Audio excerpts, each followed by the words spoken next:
Hello, respected teachers, dear aspirants, dear viewers. Warmly welcome to all of you who are watching this video. और जैसा कि अभी आप सभी को पता है कि मेरा स्वास्थ्य ठीक नहीं है, तो ऐसा नहीं कि काम नहीं किया जाएगा स्क्रीन पर आकर, जस्ट बिकॉज बस आराम से कुर्सी पर बैठे बैठे रिकॉर्ड कर रहा हूँ मैं ये वीडियो आप सभी के लिए। बहुत से लोगों की डिमांड थी कि सर आपने जो the room on the roof का वीडियो बनाया अच्छा था, एनालिसिस अच्छा था, लेकिन उसमें एक हमें समरी नहीं मिल पाई। समरी इन द सेंस ये कि पूरे नॉवल में क्या है, कैसे क्वेश्चंस बनेंगे। तो ये एक सच में शॉर्ट स्टोरी है, तो जिसको मैं आज पूरा हिंदी में chapter wise chapter, line by line, word by word cover करने वाला हूँ। एंड ट्रस्ट मी, एक भी क्वेश्चन आप सभी का रिस्पेक्टेड टीचर्स और एस्पिरेंट्स बाकी नहीं रहेगा। आज 4 से 5 चैप्टर कवर करने का मेरा प्लान है। लास्ट तक बने रहिएगा वीडियो में। स्क्रीन आपको दिख रही होगी, मेरी वॉइस आ रही होगी आप तक अच्छे से, उम्मीद करता हूँ इस बात की। और हम जैसे जैसे इस टॉपिक को कवर करेंगे, आप क्वेश्चंस कैसे फ्रेम होंगे वो भी आप देखते चलना। जो भी आपके मन में डाउट होंगे वो सब आपके कवर हो जाएंगे। पूरी एकदम जो मेरे पास में नॉवेल अवेलेबल है, जैसा कि मैंने कहा था कि मैं सारे ही जो लिटरेचर के नॉवेल्स वगैरह हैं, जो फिक्शन ड्रामा के, मैं सब कुछ लेकर आ गया था। अब चूंकि समय का अभाव है, इसलिए उन जो एस्पिरेंट्स हमसे जुड़े हुए ऐप के ऊपर, उनके लिए भी कंटेंट तैयार करना है। एनीवे, अब ज़्यादा टाइम वेस्ट नहीं करते हैं आप सभी का। अब शुरू करते हैं आपका the room on the roof bye Ruskin bond, और जो कि बेसिकली एक सेकेंड, ठीक है, the room on the roof full Hindi story, chapter wise हम लोग इसको डिस्कस करने वाले हैं। तो ये है पहला चैप्टर, लेकिन इससे पहले एक ब्रीफ इंफॉर्मेशन हर बार बताता हूँ। 1992 में साहित्य अकेडमी अवार्ड से पुरस्कृत रस्किन बॉन्ड का यह पहला उपन्यास है, जिसे उन्होंने 17 साल की उम्र में लिखा था। तो रिस्पेक्टेड टीचर्स, ये क्वेश्चन बनेगा कब लिखा गया है, 17 साल में कब पब्लिश हुआ, वो दोनों अलग अलग चीजें रहती हैं, पीडीएफ के अंदर मेंशन किया गया होगा, ठीक है। सो 17 साल की उम्र में उन्होंने अपना नॉवेल लिखा था। इस उपन्यास का पात्र बेसिकली रस्टी एक 16 वर्षीय एंग्लो इंडियन लड़का है, जिसके माँ बाप नहीं है और जिसे अपने अंग्रेज रिश्तेदारों के साथ में रहना पड़ता है। मनमौजी, घुमक्कड़ और विद्रोही स्वभाव वाले रस्टी को अपने रिश्तेदारों का अनुशासन और तौर तरीके बिल्कुल भी रास नहीं आते और वह उनके घर से भाग जाता है। फिर उससे मिलते हैं नए दोस्त, जिनके साथ बाजार, मेले और त्योहार की चहल पहल में वह खो जाता है। बचपन और जवानी के बीच की अलहड़ उम्र के अनुभवों पर आधारित यह क्लासिक उपन्यास आज भी पाठकों का भरपूर मनोरंजन करता है। एक क्रिटिकल तो नहीं कहेंगे, एक कमेंट है बेसिकली, जो काफी अच्छा याद रखना। आपका अपना एक विशेष जादू है इस पुस्तक का। Herald Tribune book review, basically एक द गार्डियन वाला एक रिस्पॉन्ड है, ये रिव्यू है उनका। तो कभी अगर मान लो रिव्यू टाइप अगर क्वेश्चंस पूछ जाते हैं, जैसे ग्रेड 1 में तो पूछा जाता है, ग्रेड 2 में शायद इतना डीप ना पूछा जाए, इसलिए, लेकिन फिर भी अपनी तरफ से बता दिया। याद न रखना और रखना ये आपके ऊपर छोड़ा, वरना फिर से कंट्रोवर्सी हो जाएगी यार, ठीक है। हालांकि इन चीज़ों पे ज़्यादा अपन डिस्कस नहीं करेंगे। एनीवे, तो the room on the roof. और अब थोड़ी सी बात कर लेते हैं, इससे पहले एक चीज़ और लिखिए रस्किन बॉन्ड जी के बारे में, ठीक है। रस्किन बॉन्ड भारत के अत्यंत लोकप्रिय लेखक है, जिनकी अब तक 100 से अधिक कहानियां, उपन्यास, निबंध और 30 से अधिक पुस्तकें बच्चों के लिए प्रकाशित हो चुकी है। रूम ऑन द रूफ उनका पहला उपन्यास है, जिस पर उन्हें जॉन ल्यूलिन राइज मेमोरियल सम्मान प्रदान किया गया। रस्किन बॉन्ड ने बचपन के कई वर्ष देहरादून में बिताए और यह पुस्तक कुछ हद तक उनके अपने जीवन पर आधारित है। बचपन से ही रस्किन को पुस्तकों से बहुत लगाव था, जो पुस्तक उन्हें मिल जाती उसे पढ़ डालते। 1951 में पहली बार रस्किन बॉन्ड की कहानी चेन्नई की एक पत्रिका में प्रकाशित हुई। ये इंपॉर्टेंट क्वेश्चन बनेगा रिस्पेक्टेड टीचर्स, ठीक है, कि 1951 में पहली बार रस्किन बॉन्ड की कहानी चेन्नई की पत्रिका में प्रकाशित हुई और बाद में क्या लिखा है, इलस्ट्रेटेड वीकली ऑफ इंडिया में भी उनकी कई कहानियां छपी। उस समय रस्किन बॉन्ड देहरादून में एक बरसाती में रहते थे, जिसकी खिड़की से देहरादून की घाटियों और पहाड़ियों के शानदार नज़ारे उन्हें देखने को मिलते और वही प्राकृतिक सौंदर्य उनके लेखन का प्रेरणा स्रोत भी बना, ठीक है। चलिए, अब आपका चैप्टर का स्पेसिफिक रिस्पेक्टेड टीचर्स नाम नहीं मेंशन किया गया, बस चैप्टर 1 से लेकर चैप्टर 23 तक इसमें मेंशन किए गए। तो हम लोग चैप्टर 1 शुरू करते हैं। हर चैप्टर के बाद मैं आपको बता दूंगा, जैसे कि यहाँ पे स्लाइड चेंज होगी, एक सेकंड में दिखा देता हूँ, ठीक है। ये चैप्टर 2 आ गया, तो हर चैप्टर के ऊपर नाम नहीं मेंशन है, तो हम लोग डिस्कस करते हैं। अब शुरू करते हैं हमारा यहाँ से चैप्टर। चूंकि नॉवेल्स के अंदर ये ब्रीफली बताया गया था, तो मैंने बोला एक बार थोड़ा सा डिस्कस कर लेते हैं। एक नॉवेल के प्रति भी रिस्पेक्टेड होता है, एक चीज होती है, एक ट्रिब्यूट होता है यार, कि हाँ इतना अच्छा चीजें लिखी गई हैं। एनीवे, चैप्टर 1 यहाँ से आपका शुरू होता है। हवा पर सवार हल्की बसंती फुहार सड़क के दोनों ओर खड़े पेड़ों के बीच से होते हुए सड़क तक पहुंच रही थी। इस बारीक फुहार की वजह से हवा में खुशनुमा ताजगी, मिट्टी का सौंधापन और फूलों की महक आ गई थी। इसी फुहार की बदौलत ही सड़क पर चले जा रहे लड़के की आंखों में मुस्कुराहट छा गई। पहाड़ियों पर लिपट लिपट कर चलता वह लंबा रास्ता कभी ऊपर को जाता तो कभी नीचे को, और बल खाता हुआ देहरा यानी कि देहरादून तक जा पहुंचता। ऊंचे पहाड़ों से आता रास्ता जंगलों और वादियों से गुजरता, देहरादून से होता हुआ बाजार में कहीं जाकर खत्म होता था। लेकिन कहाँ खत्म होता था ये किसी को नहीं पता था, क्योंकि बाजार अपने आप में ऐसा भूल भुलैया सा था कि वहां सड़कें भी चुटकियों में रास्ता भूल जाएं। लड़का देहरादून से 3 मील आगे निकल चुका था। पहला एमसीक्यू रिस्पेक्टेड टीचर कि लड़का जो है देहरादून से कितने मील आगे निकल गया? 3 मील। क्वेश्चन ऐसे ही फ्रेम होंगे, ठीक है, और अगर नहीं भी होंगे तो ससुरा हम सबको इतना कवर करके चलना है, ठीक है रिस्पेक्टेड टीचर। मतलब देखो सीधी बात है, अब क्वेश्चन बनाने वाला कैसा भी बना सकता है, तो हमें एक एक बारीक बारीक चीजें कवर करके चलना है। तो लड़का जो है देहरादून से 3 मील आगे निकल चुका था। वह देहरादून से जितना दूर होता जाता उतनी खुशी महसूस करता। फिलहाल तो वह बस तेरा से 3 मील आगे पहुंचा था, इसलिए इतना भी ज्यादा खुश नहीं था। ऊपर से दिक्कत यह थी कि वह घर की तरफ जा रहा था। उजली सी रंगत वाले इस लड़के की आंखें नीली और कंजी, और बालों का रंग भी हल्का भूरा था। उसका चेहरा खुरदुरा और निशानों से भरा था, और नीचे का होठ भारी और लटका सा था। उसने अपने हाथ जेब में डाल रखे थे और वह सिर झुकाए चला जा रहा था, जैसे कि आपको फोटो स्क्रीन पर दिख रहा होगा रिस्पेक्टेड टीचर। उसके चलने का ढंग कुछ ऐसा था जिससे वह थका थका सा लगता था।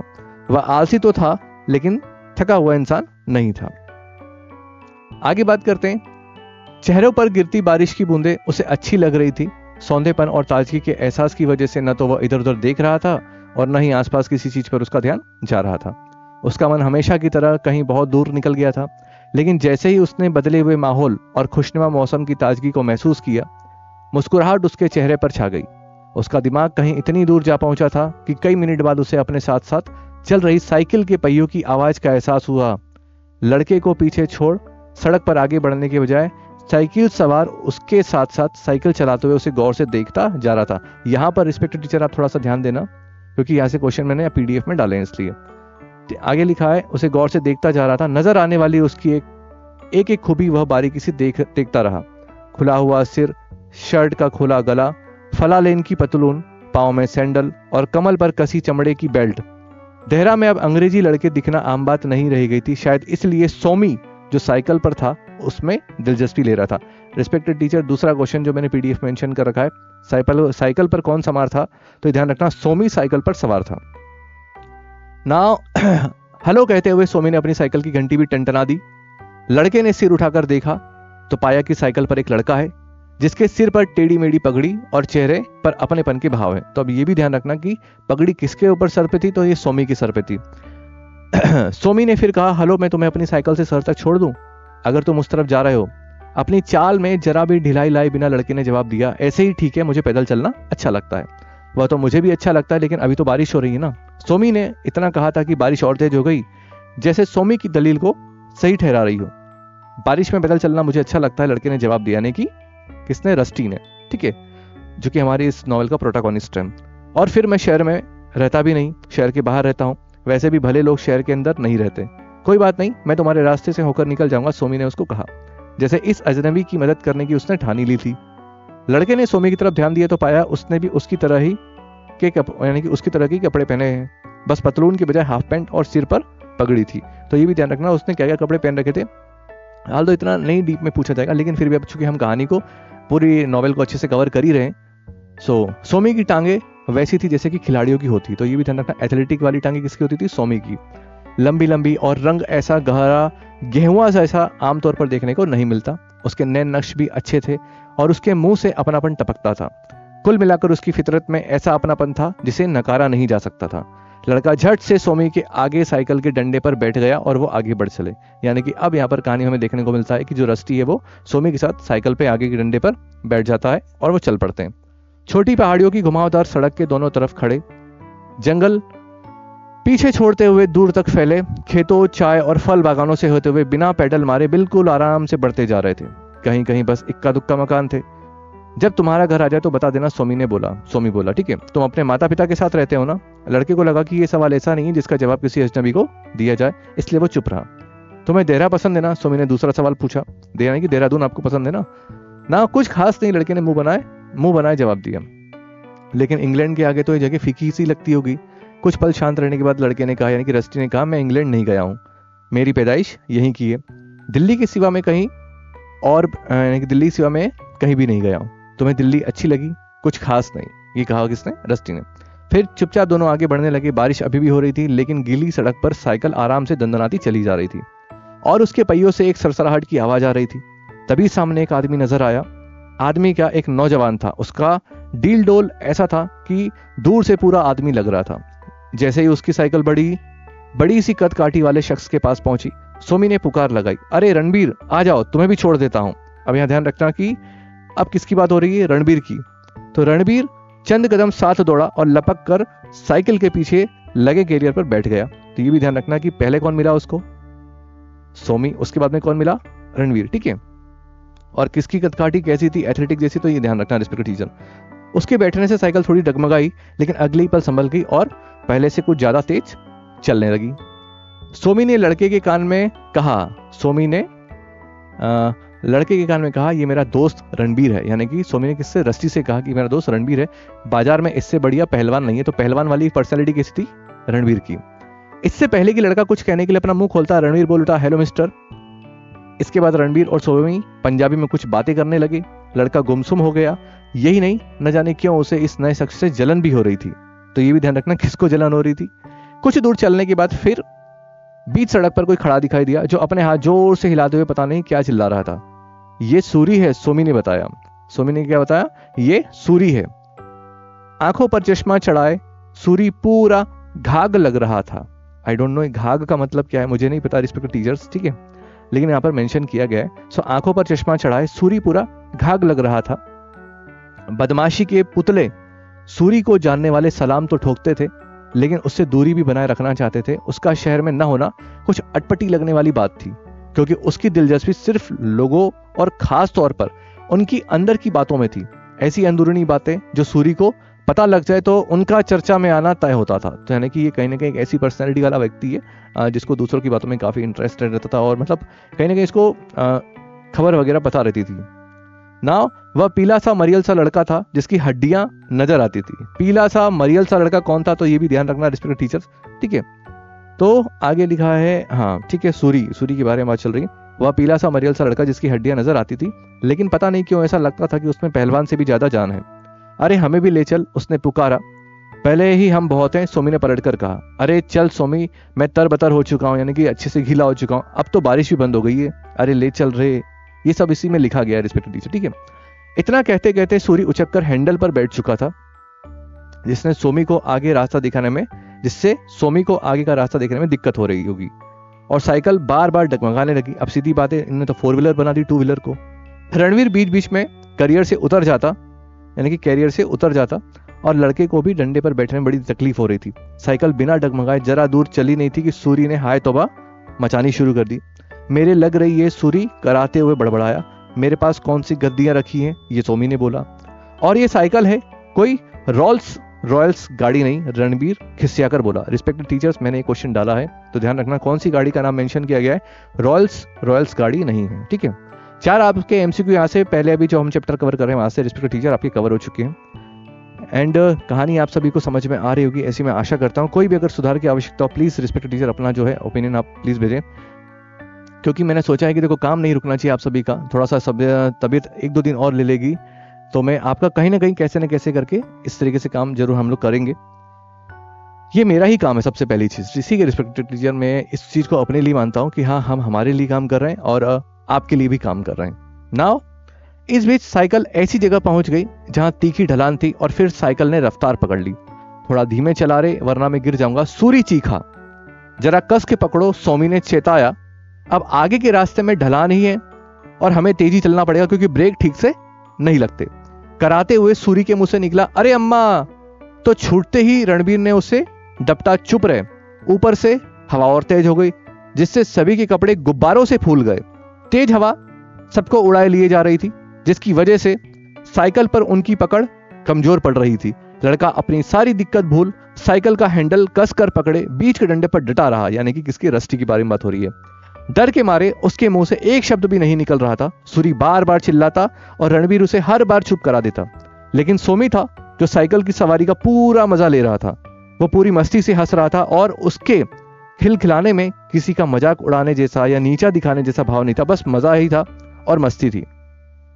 खूब हंस लो, तुम्हें क्या, अगर कुछ हुआ तो चोट तो मुझे लगी, सूरी ने कहा ये वाला स्टेटमेंट।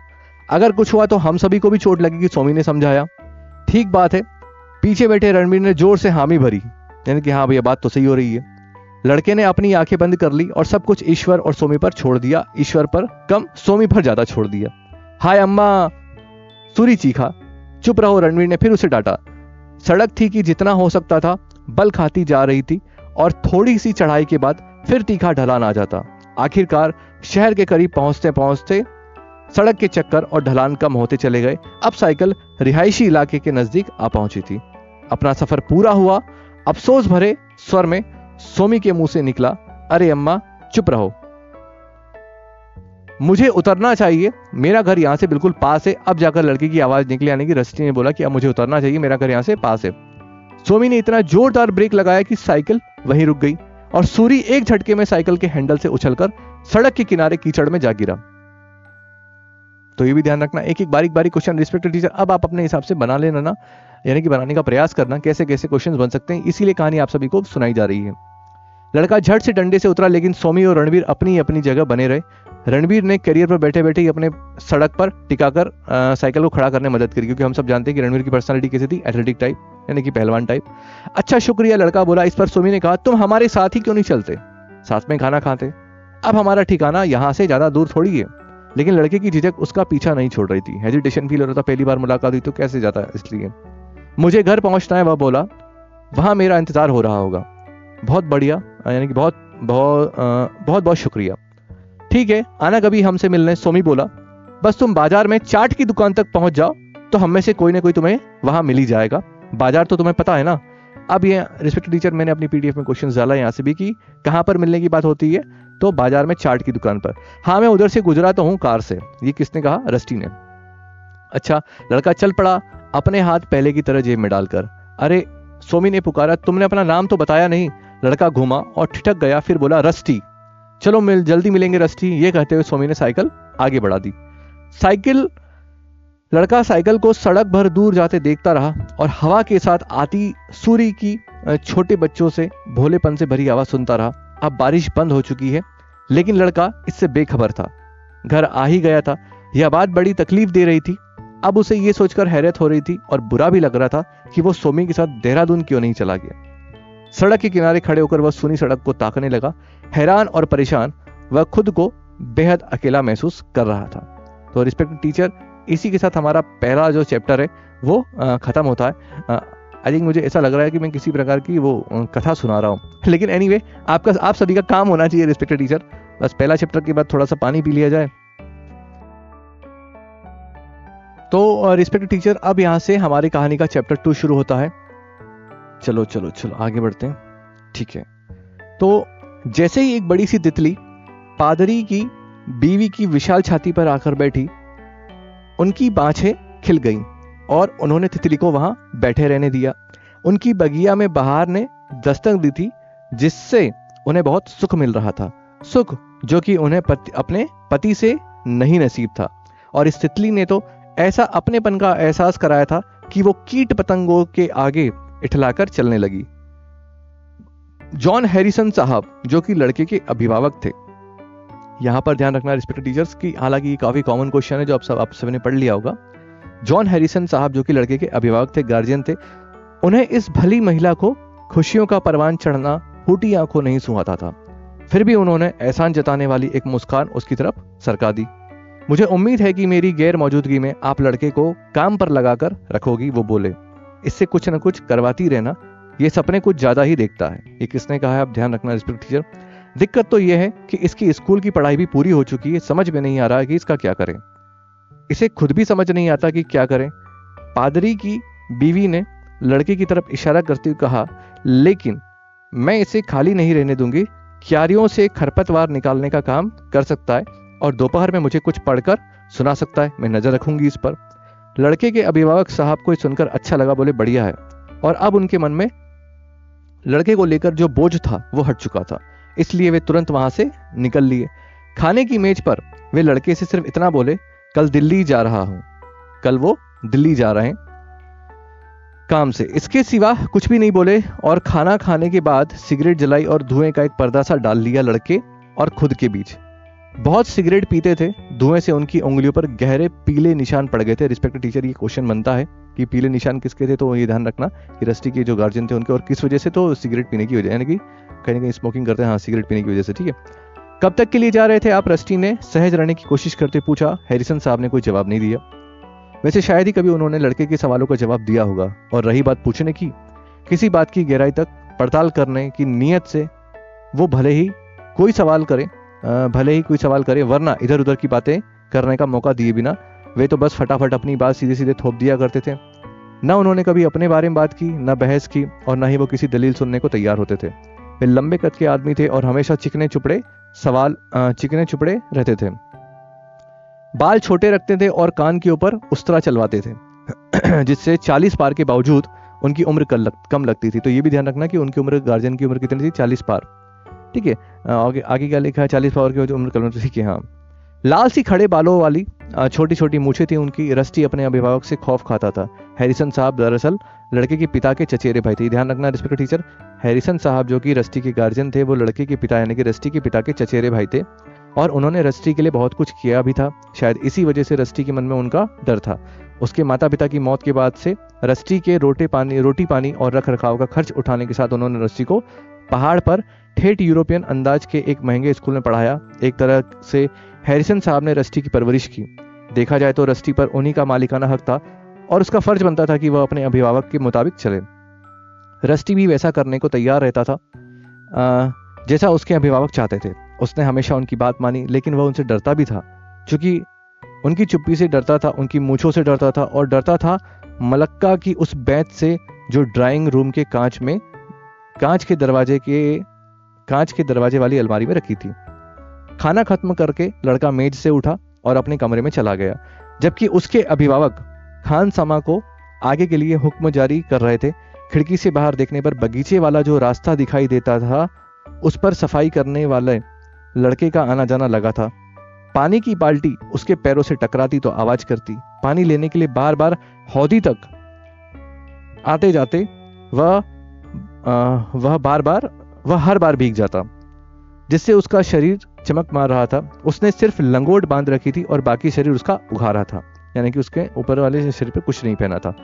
देहरा के यूरोपियन मोहल्ले में रस्टी का अकेला हम उम्र मेला कमाने और अछूत समझे जाने वाली पिछड़ी जाति का ये सफाई वाला लड़का ही था, लेकिन दोनों ने शायद ही कभी एक दूसरे से बातचीत की होगी। एक एक चीज रिस्पेक्टेड टीचर ध्यान से सुनना आप अच्छे से। क्वेश्चंस आप फिर अपने आप फ्रेम कर लेंगे इसको, क्योंकि हाँ ठीक है, लेकिन दोनों शायद एक बात हुई, ठीक है, क्योंकि एक नौकर था और दूसरा साहब। फिर रस्टी ने भी मन ही मन खुद को समझा लिया कि सफाई वाले लड़के के साथ खेलना साफ सफाई के लिहाज से अच्छा नहीं होता। पादरी साहब की बीवी ने भी एक बार उससे कहा था, मेरे बच्चे अगर तुम हिंदुस्तानी होते तो तुम्हें सफाई वाले लड़के के, यानी कि मेरे बच्चे अगर तुम हिंदुस्तानी होते तो भी तुम्हें सफाई वाले लड़के के साथ में नहीं खेलने दिया जाता। रस्टी को जब ये बात याद आती है तो वह यही सोचने लगता है कि सफाई वाला लड़का आखिर किसके साथ खेल सकता था। सफाई वाला लड़का खिड़की के नीचे से गुजरा तो रस्टी की तरफ देखकर मुस्कुराया, लेकिन रस्टी ने उसकी तरफ से मुंह फेर लिया। चेरी के पेड़ों के ऊपर दूर पहाड़ नजर आते थे। निचली पहाड़ियों के आगे घाटी में फैली हुई थी देहरा की बसावट, और लगातार कम हो रहे यूरोपियन समाज के लोग शहर के बाहरी हिस्से में रहते थे। मिस्टर जॉन हैरिसन और उनके पड़ोसियों के घरों की बनावट अंग्रेज अंदाज की थी, जिनके आगे के हिस्से में सजे सवरे बगीचे और गेट पर अंदर रहने वाले के नाम की तख्ती लगती थी। इन मकानों के आसपास का पूरा इलाका ही कुल मिलाकर ऐसा था कि लोगों को लगता ही नहीं था कि वे इंग्लैंड में नहीं, हिमालय की तलहटी में हिंदुस्तान के सबसे घने जंगलों के बीच रह रहे। वैसे भी हिंदुस्तान में होने का एहसास 1 मील आगे ही होता था। ये भी ध्यान रखना, एक क्वेश्चन कि हिंदुस्तान में होने का एहसास 1 मील आगे ही होता था, जहां से बाजार शुरू होता था। रस्टी के लिए बाजार का मतलब था एक मजेदार जगह। हैरिसन साहब की कार में बैठकर इधर उधर से गुजरते हुए उसे खिड़की से जितना भी दिखाई दिया था, वही उसके दिल की धड़कन बढ़ाने और उसकी कल्पना को पंख लगाने के लिए काफी था। लेकिन रस्टी को बाजार में जाने की मनाही थी, यानी कि मना किया गया था कि बाजार नहीं जाना है, क्योंकि पादरी साहब की बीवी के मुताबिक वह जगह चोरों और नुकसान पहचानने वालों से भरी थी। ऐसे में रस्टी की क्या मजाल कि वह हकीकत में वहां जाता। सपनों की बात और है। हैरिसन साहब, पादरी परिवार और उनके पड़ोसियों के लिए शहर से बाहर ये जगह जहां उनके घर थे और जहां चेरी के पेड़ों पर बाहर आती थी, यही हिंदुस्तान था। उन्हें मालूम था कि वहां से कुछ ही दूर एक बाजार है और सचमुच का हिंदुस्तान है, लेकिन उसके बारे में वो लोग बात तक नहीं करना चाहते थे। जैसे उन्होंने तय कर रखा हो कि उस सब के बारे में सोचना भी नहीं है। अंग्रेजों की इस बस्ती में ज्यादातर बुजुर्ग ही रह गए थे, क्योंकि बाकी सारे तो आजादी के बाद में हिंदुस्तान छोड़कर चले गए थे। ये थोड़े से लोग भी इसलिए यहां रह गए थे क्योंकि इस बुढ़ापे में एक ऐसे देश में नए सिरे से जिंदगी शुरू करना उनके लिए मुमकिन नहीं था जहां नौकर ना हो, ठीक है, और धूप की कमी का सामना करना पड़े। हालांकि यहां भी वे अंग्रेजों और सरकार के रवैये का रोना रोते रहते थे, लेकिन उन्हें मालूम था कि यहाँ उनके पास जो पैसा है उससे वो अच्छा खाना, विस्की, नौकर चाकर और आराम से रहने के लिए जरूरी तकरीबन सभी कुछ चीजें जुटा सकते थे, सिवाय इज्जत के। ठीक है, ये ध्यान रखना रिस्पेक्टिव, सिवाय इज्जत के वो सारी चीजें मैनेज कर सकते थे, जबकि उसे ही वे सबसे ज्यादा अहमियत देते थे। ठीक है, यानी कि इज्जत का उनको इतना लोड नहीं था, बाकी सारी चीजों को वो बहुत ज्यादा वैल्यू देते थे। और ओके ठीक है। हालांकि रस्टी की देख रेख करने वाले हैरिसन साहब को भी यहाँ के तमाम सुख नसीब थे। लेकिन इस देश में उनके रुकने की और वजह थी। देश पर किसका राज है इससे उनको कोई फर्क नहीं पड़ता, बशर्ते उनका कामकाज कोई न हाथी आए।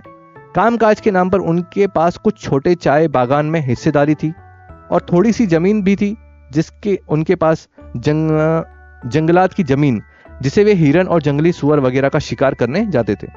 क्योंकि बच्चों के नाम पर अंग्रेजों की बस्ती में रस्टी इकलौता था, उसकी तरफ हर किसी का ध्यान जाता था, खासकर महिलाओं का। रस्टी भी अकेलापन महसूस करता था। हर रोज वह सड़क पर बेवजह टहलने निकल जाता था, पहाड़ी तक हो आता था और रास्ते भर आने वाले वक्त के बारे में सोचता रहता था, या फिर एक ऐसे साथी की ख्वाब देखता था जो उसके लिए बना हो।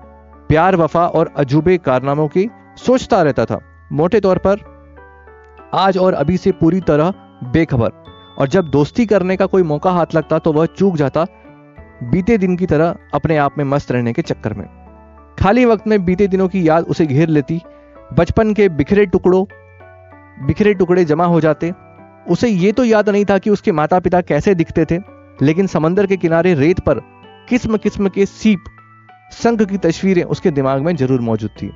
कच्छ की खाड़ी से लगे देश के पश्चिम तट पर कहीं वे लोग रहे थे, यानी कि कहीं ना कहीं बता रहे हैं कि पहले के टाइम पीरियड पर उसको अपने माता पिता के सामने वो जहां रहते थे उसकी याद आ रही है। तो कच्छ की खाड़ी से लगे देश के पश्चिम तट पर वो लोग रहे थे। वहां घर में एक ग्रामोफोन था जिस पर ग्रेसी फील्ड्स और हैरी लॉडर के रिकॉर्ड बजा करते थे। तो ये ध्यान रखना, काफी इंपॉर्टेंट क्वेश्चन बनता है रिस्पेक्टेड टीचर, अगर किसी ने नॉवेल के बीच में से बना लिया तो काफी परेशान कर सकता है ये।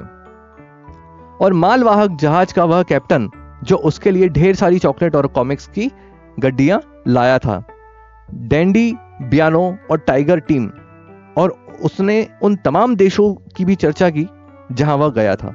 लेकिन हैरिसन साहब ने रस्टी के बचपन या उसके माता पिता की बात बमुश्किल से कभी छेड़ी हो, यानी कि कभी उसने डिस्कशन नहीं करा उनके गार्जियन हैरिसन जी ने।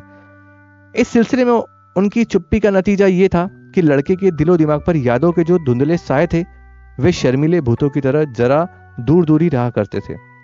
रस्टी का ज्यादातर समय ड्रेसिंग टेबल के आईने में खुद को निहारते हुए बीतता। That is very important point respected teacher, ध्यान रखना कि रस्टी का ज्यादातर समय ड्रेसिंग टेबल के सामने आईने में खुद को निहारते हुए बीतता था। मुहासों को नजरअंदाज कर वह खुद को एक ऐसे मर्द के तौर पर देखता था जिसमें कशिश भी है और कामयाब भी है। हालांकि वह कुल 16 का था, लेकिन खुद को कहीं ज्यादा बड़ा महसूस किया करता था। वह खुद गोरा चिट्टा था। उसकी देख रेख करने वाले हैरिसन साहब गुलाबी थे और पादरी की बीवी बिल्कुल चमकीले लाल रंग की थी। उजले चेहरे पर लटके हुए से नीचे वाले मोटे होठ और गाल की उभरी हड्डियों की वजह से उसकी सूरत कुछ कुछ चीनियों जैसी लगती थी। खासतौर से कम रोशनी में वह अक्सर सोचता कि सारी बिरादरी में उसके जैसे नैन नक्श और किसी की क्यों नहीं है। जॉन हैरिसन साहब दिल्ली के लिए निकल रहे थे।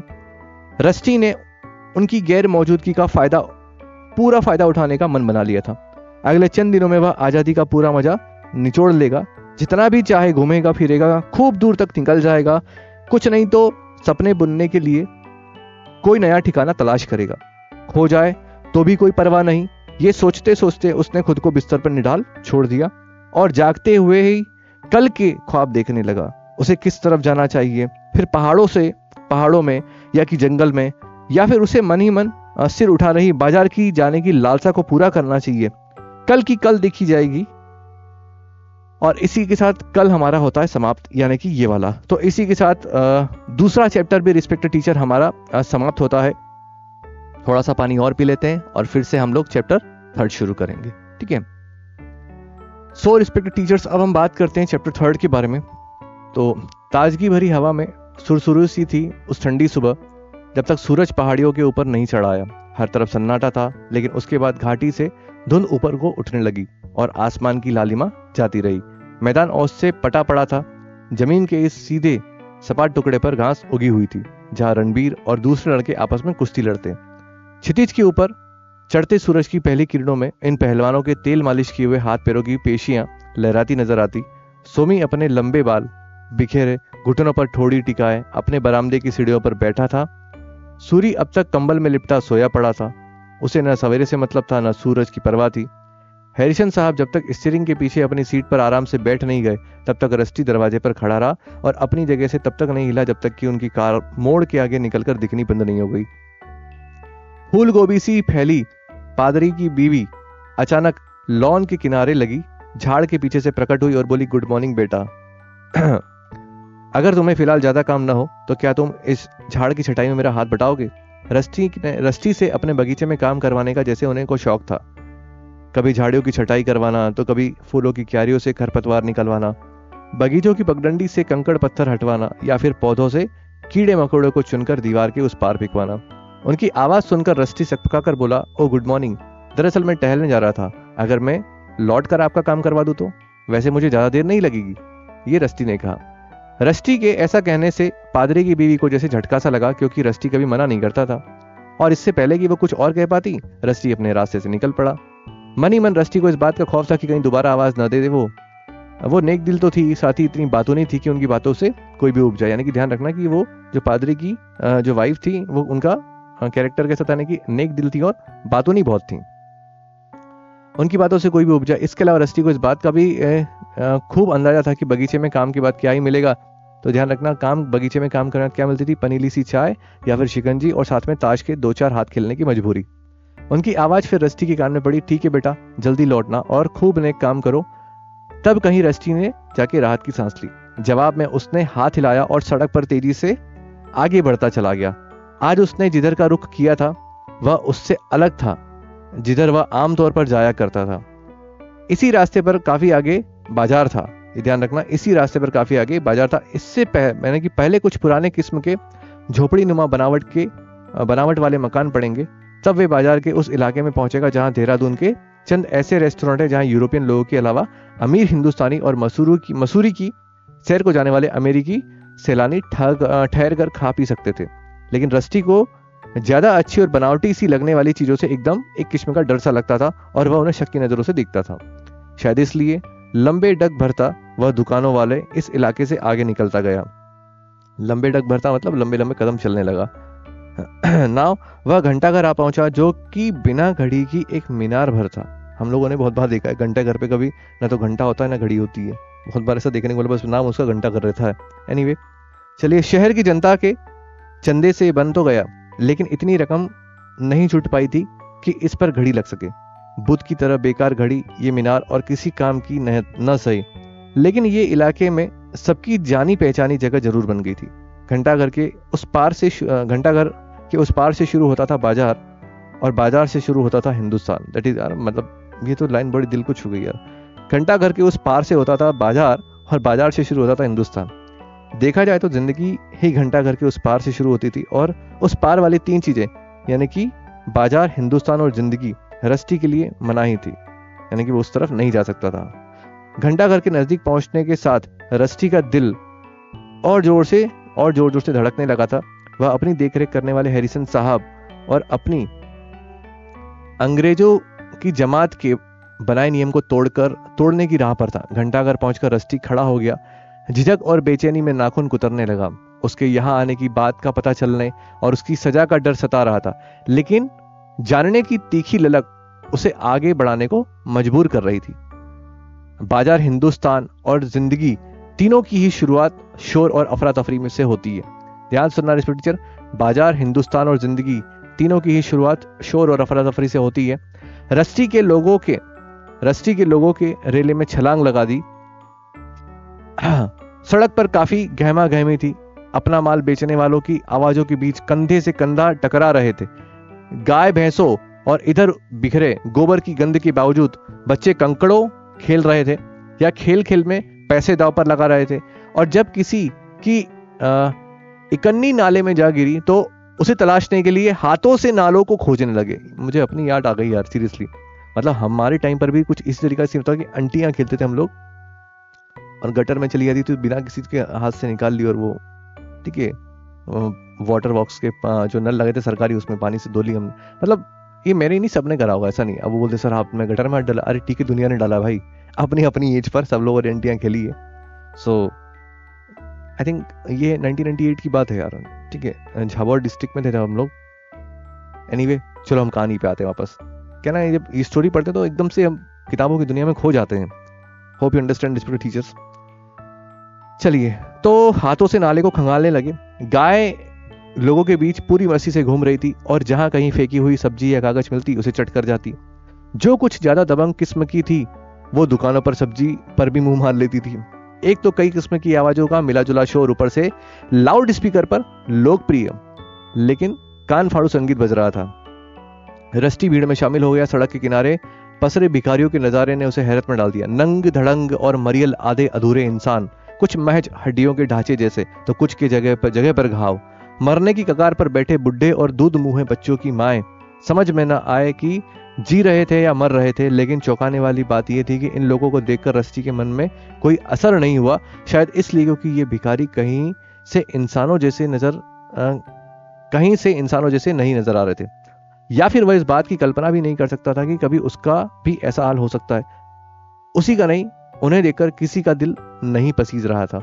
आवारा घूमती गाय और लाउड स्पीकर की तरफ भिखारी भी बाजार का एक हिस्सा थे, और सिर्फ चंद रईस लोग जो अपने मन की शांति के लिए उनसे आगे एक आध आने की बलि चढ़ा देते थे।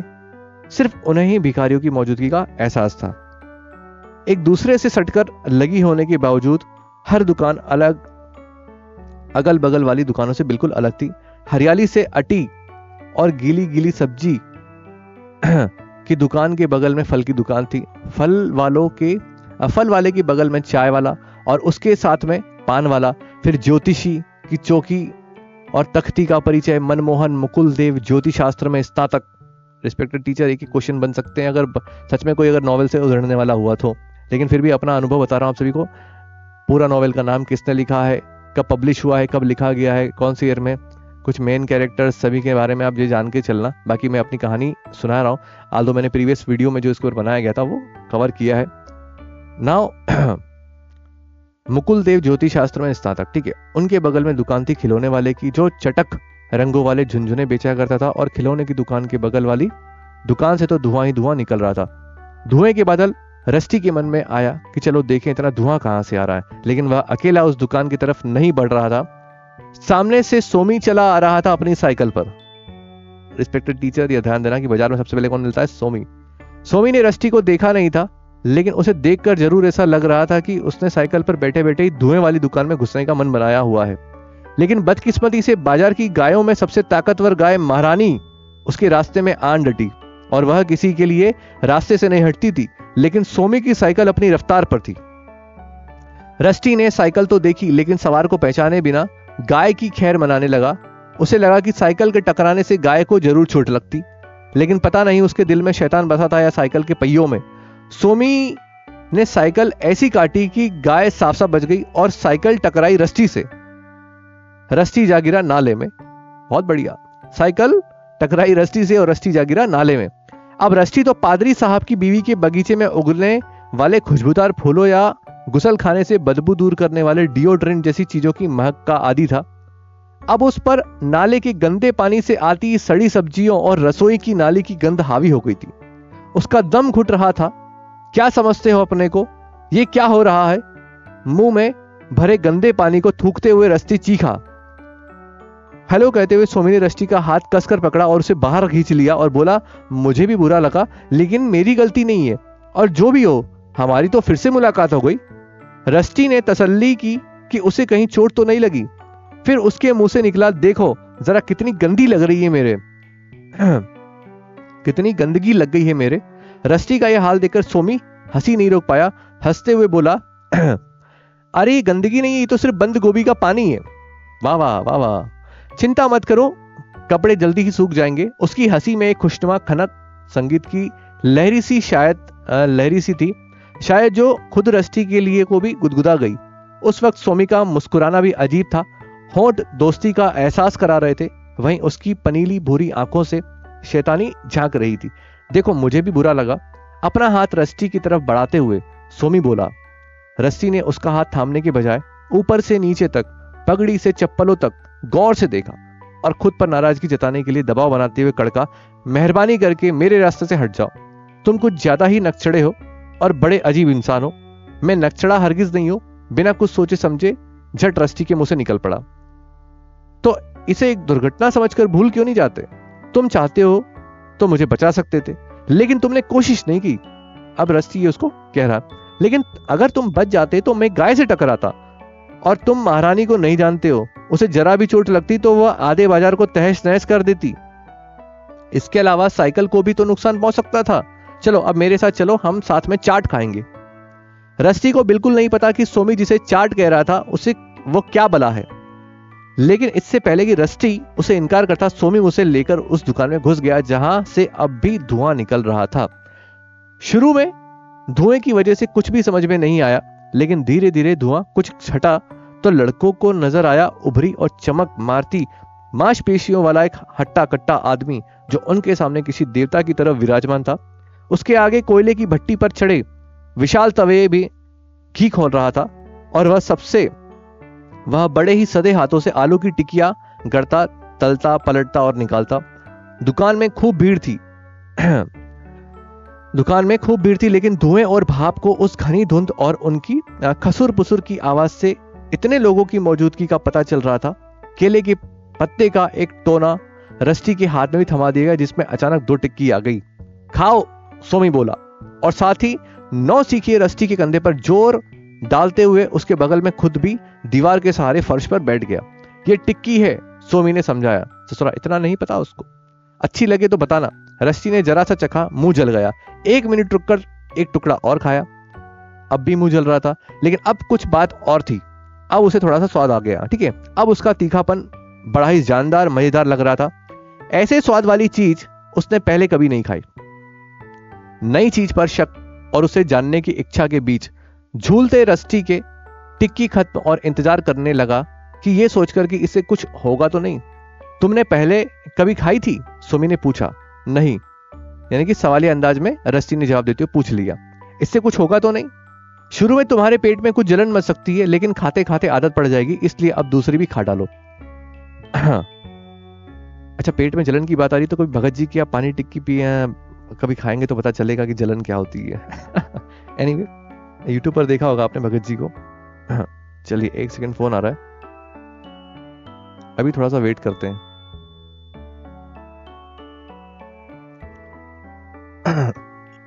कहाँ थे हम लोग? ओके, कहाँ थे शुरू में? हाँ ठीक है, शुरू में तो तुम्हारे पेट में कुछ जलन मच सकती, लेकिन खाते खाते आदत पड़ जाएगी रस्टी, अब दूसरी भी खा डालो।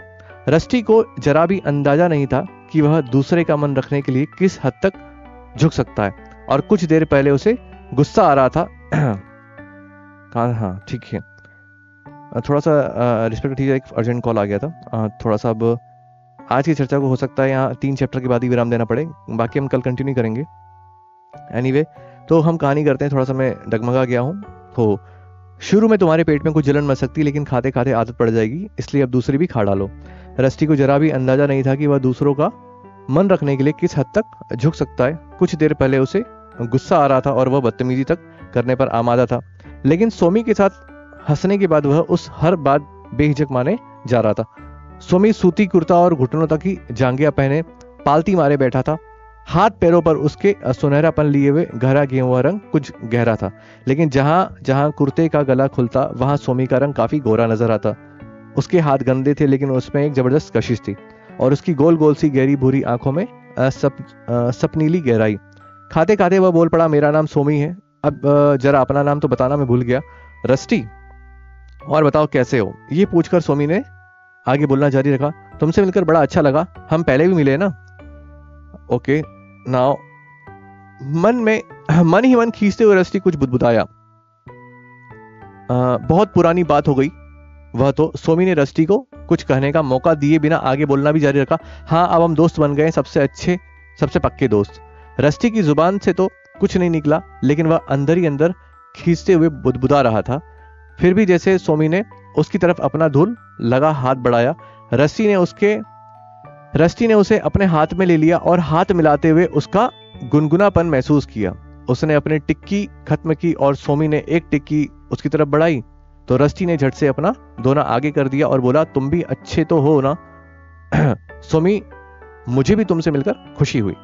और इसी के साथ रिस्पेक्टेड टीचर तीसरा चैप्टर होता है हमारा समाप्त। और 1 2 3 हमने कवर कर लिया line by line, word by word. जितने क्वेश्चंस आप बना सकते हैं, वीडियो को रिवाइंड करके पॉज करके आप अपने अकॉर्डिंग देख सकते हैं और क्वेश्चंस बना सकते हैं। तो जो आप सभी की डिमांड थी कि सर ये पूरा नॉवेल कवर कराना है, तो अपने स्तर पर मैं इस सभी को अच्छे से कवर कराने का प्रयास कर रहा हूँ।